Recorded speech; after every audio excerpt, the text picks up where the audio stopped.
প্রত্যেকটি পরিবারেই দ্বন্দ্ব, কলহ, ঝগড়াঝাটি হয়ে থাকে।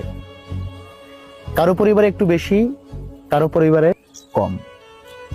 কিন্তু আমার কথা হচ্ছে, এই সামান্য ঝগড়াঝাটি হলেই কেন দৌড়ে গিয়ে পাশের বাড়ির বড় ভাই, ভাবি, চাচা, চাচি তাদের কাছে বিচার চাইতে হবে?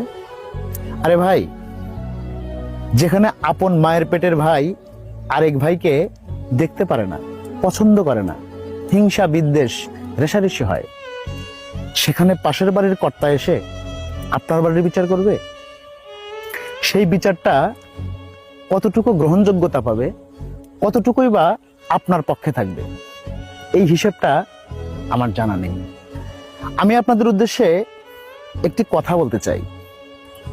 কথাটি হচ্ছে, ঘরের বিচার কখনো পরকে দিয়ে করতে যাবেন না।